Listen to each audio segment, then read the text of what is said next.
Olá pessoal, tudo bem com vocês? Vamos então dando continuidade ao nosso curso de Química Orgânica, hoje iniciando a nossa unidade 4, onde a gente vai falar sobre alcinos. Vamos iniciar falando sobre a reatividade de alcinos e a reação de adição a espécies halogenadas, que vocês vão perceber que é muito semelhante com o que nós vimos lá nos alcenos, certo? Tem algumas nuances, algumas coisas diferentes, mas o princípio das reações são basicamente os mesmos. A leitura complementar que eu deixo para vocês, capítulo 6, Paula Bruce, páginas 236 a 240, e capítulo 9 do Francis Carey, página 396 a 398.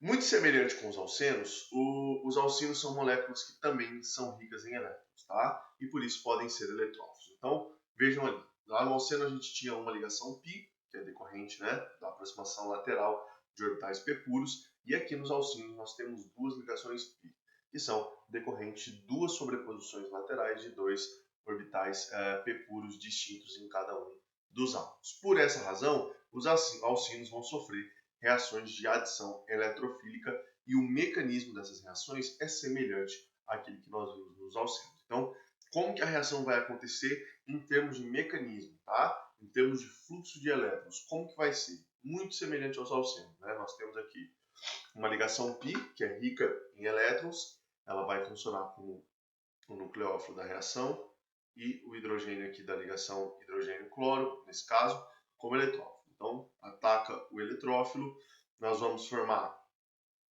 um produto que vai seguir, a princípio, aqui a adição Markov-Nikov, né? Vai hidrogenar no carbono que já era mais hidrogenado, certo?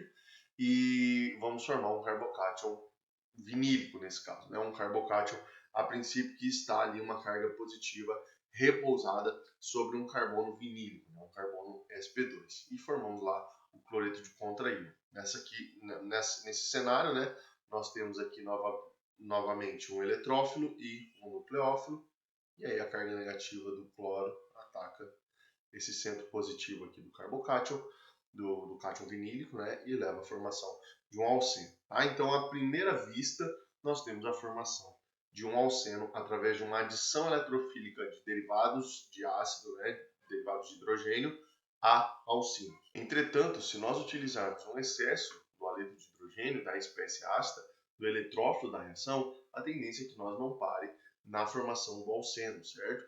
Mas que esse excesso também reaja com esse novo alceno, né? Então o alceno vai funcionar com o nucleófilo da mesma forma que nós vimos a reação anteriormente, para levar à formação de um alcano, nesse caso aqui o 2,2 de cloro butano, certo, pessoal? Então, com os alcinos existem duas possibilidades aqui logo de cara.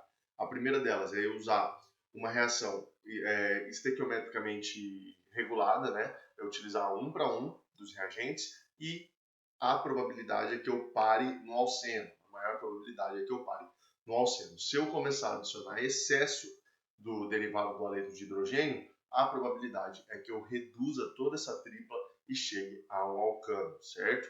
Substituído com os respectivos átomos de halogênio.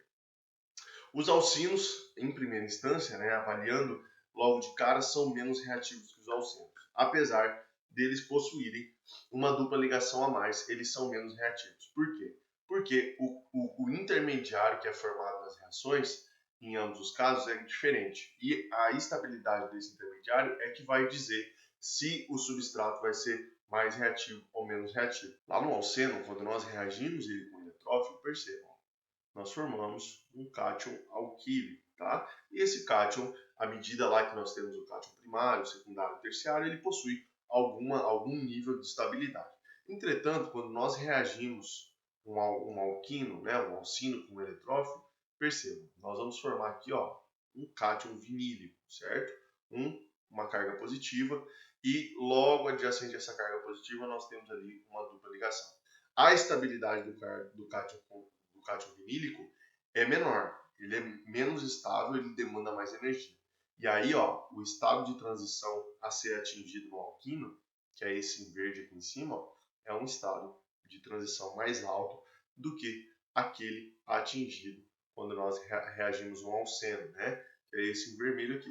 Por essa razão, a primeira análise, né, os alcinos são menos reativos que os alcenos, certo? Porque o estado de transição formado nos alcinos é menos estável do que aquele formado nos alcenos. Consequentemente, nós vamos precisar de mais energia para atingir esse estado de transição. Entretanto, né, percebam aqui, ó, se nós analisarmos um cátion vinílico, ele tem a estabilidade de um cátion metilo, tá? É uma estabilidade muito baixa, se nós aqui analisarmos na série dos carbocátions, né? É uma estabilidade muito baixa. Por essa razão, né, e quando nós temos cátion metila, por exemplo, a probabilidade experimental de um cátion metila se formar é baixíssima, porque ele é muito instável. Por essa razão, os químicos, né, a comunidade científica, ela sugere que nós não temos a formação de um cátion, tá? Mas que um complexo π seja o intermediário dessa reação. O complexo π se assemelha a essa espécie, né, onde nós temos uma ligação π, né, complexada ao átomo de hidrogênio, e um acúmulo de carga positiva sobre esse átomo de hidrogênio, que é um próton, né, que sairia como um próton, e um acúmulo de carga negativa no átomo de cloro. Consequentemente, um nucleófilo, né, um cloreto, aqui no caso, um cloreto no meio, né, atacaria e abriria esse sistema π, esse complexo π, e liberando o cloreto lá como subproduto da abertura desse complexo. A principal evidência que nós passamos por um complexo π é que na maioria esmagadora das vezes uma adição de cloreto de hidrogênio a um alcino sempre leva à formação de um produto anti, tá? O que isso significa? Que nós sempre vamos ter um ataque que vai levar a um produto anti, sugerindo que nós temos esse tipo de complexo aqui, ó. Por quê? Para ter um produto anti, o cloro tem que sempre atacar por baixo aqui, ó. Então, sugere que nós temos essa situação. O cloro nunca vai atacar aqui, ó, por cima, que levaria a um produto sim, tá? Um produto que os grupos estão para o mesmo lado. Isso já seria possível se a gente tem um cátion, um carbocátion. Lembre-se, né, os carbocátions, eles são planares, então nós podemos ter o ataque no carbocátion tanto por baixo quanto por cima, certo?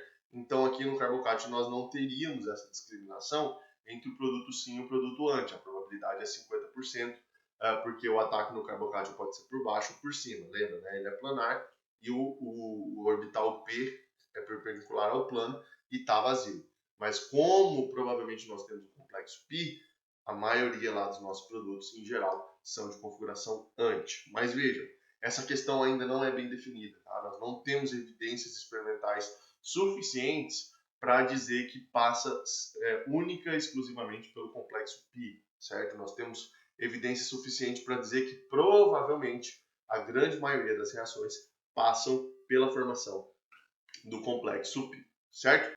A reação é regioseletiva quando o alcino é terminal, sendo o eletrófilo sempre adicionado ao carbono sp2 mais hidrogenado. E aqui nós vamos seguir a regra de Markovnikov, tá? Nós vamos ter o ataque lá, ó, e vai o hidrogênio entrar no carbono que era mais hidrogenado, que no caso é o carbono terminal, certo? E se considerarmos que passamos por um cátion vinílico, esse cátion vinílico vai ser formado no carbono mais substituído, justamente por causa da estabilidade do carbocátion, que é estabilizado por substituintes derivados do carbono que possuem ligações carbono-hidrogênio, tá? E aí nós temos o efeito de hiperconjugação e nós chegaremos a esse produto.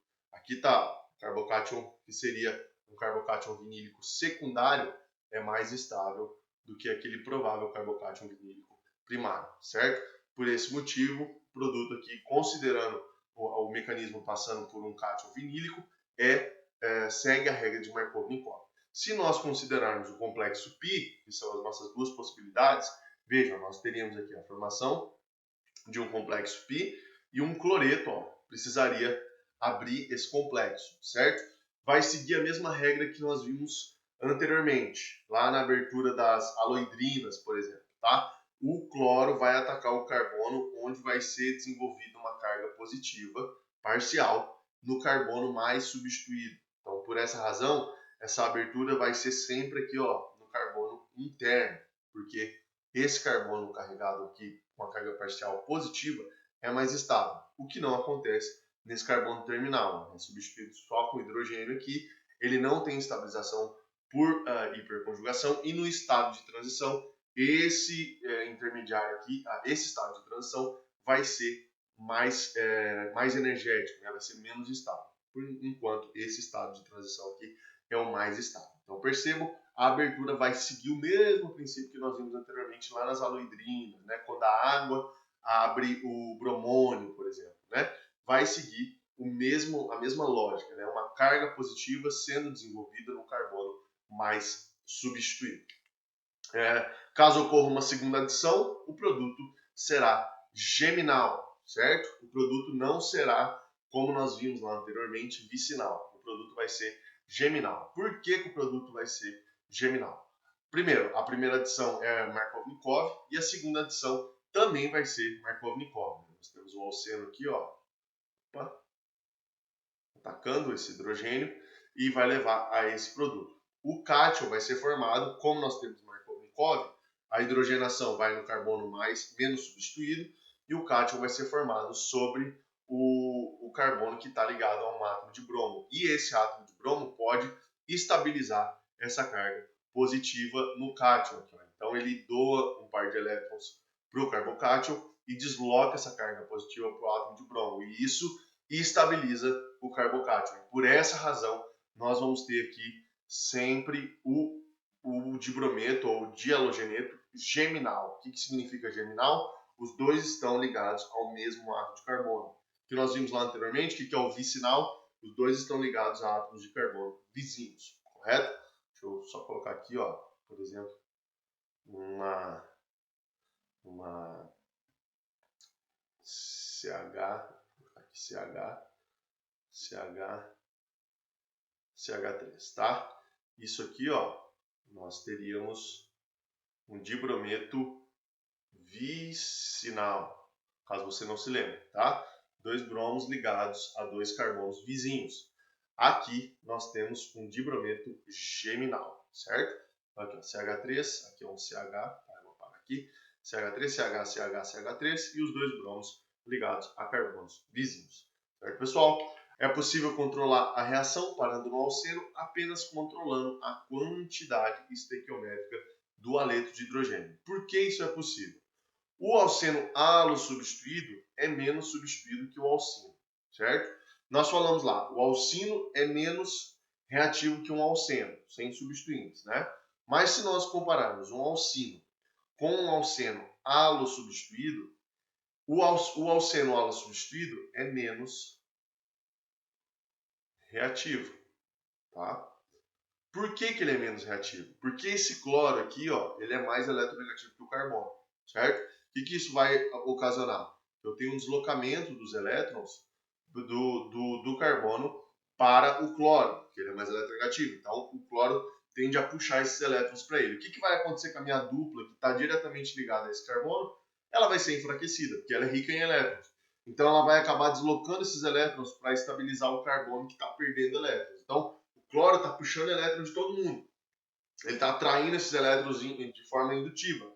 Ele vai enfraquecer a dupla, porque a dupla é um nucleófilo, ela precisa doar esses elétrons, ela precisa atacar com esses elétrons. Então, se ela perde de forma indutiva esses elétrons, ela vai se tornar um nucleófilo menos reativo, um nucleófilo mais fraco. Então, é por essa razão que os alcenos halosubstituídos, né, substituídos com halogênio, são menos reativos que um alcino. E é por essa razão que a gente consegue parar no alceno. Então imagina que eu tenho lá na reação um mol de alcino e um mol do ácido clorídrico, certo? E o alcino vai começar a reagir com o ácido clorídrico. Então vamos supor que 50% deles reagiram. E a gente tem lá 50% já do alceno formado. Por que eu consigo parar no alceno? Porque agora, com 50% de alceno formado, eu vou ter dois nucleófilos. Vou ter o alceno e vou ter o alcino. Só que o alcino é mais reativo que o alceno.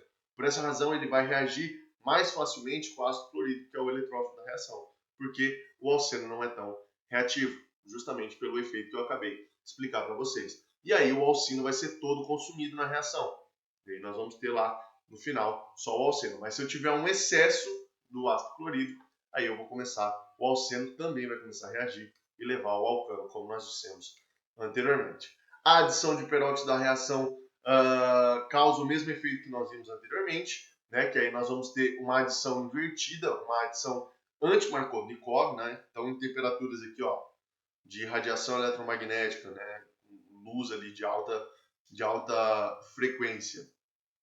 e calor, nós temos a clivagem homolítica aqui do peróxido e vamos formar esse alcoxi radical, tá? Que vai tirar aqui, ó, um próton homoliticamente da ligação hidrogênio-halogênio e vai formar o bromo radical, tá? Que é o intermediário chave da reação, é com ele que a reação inicia. Então ele, na presença do alcino, nós vamos ter a reação aqui, ó, homolítica, e vai acumular um radical nesse carbono que é mais substituído, porque a ordem de estabilidade dos radicais, nós já vimos isso, vai seguir a ordem de estabilidade dos carbocáticos, porque também são espécies deficientes em elétrons. Nós vamos chegar a esse intermediário aqui. Tendo esse radical vinílico, né, ele vai retirar um próton aqui, ó, da ligação halogênio-hidrogênio, e vai acumular um radical sobre o átomo de bromo. E aí, ó, lembra, né? Etapa de propagação radicalar, nós temos o intermediário novamente. Então, o peróxido vai funcionar apenas como um iniciador radicalar, porque depois a reação começa a ser cíclica, tá? E nós temos o nosso produto aqui, ó, que vai ser anti-Markov-Nikov. Certo, pessoal? Então, vai funcionar da mesma forma. Adicionei peróxido de hidrogênio, nós vamos ter uma adição anti-Markov-Nikov, seguindo esse mecanismo aqui. Se nós considerarmos os halogênios, né, o bromo molecular ou o cloro molecular, vai seguir o mesmo mecanismo das adições que são observadas lá nos alcenos, que nós estudamos na unidade passada. Na presença de um excesso de halogênio, a segunda adição vai acontecer no alceno, tá? E aí nós podemos chegar a um halogeneto tetrasubstituído, certo?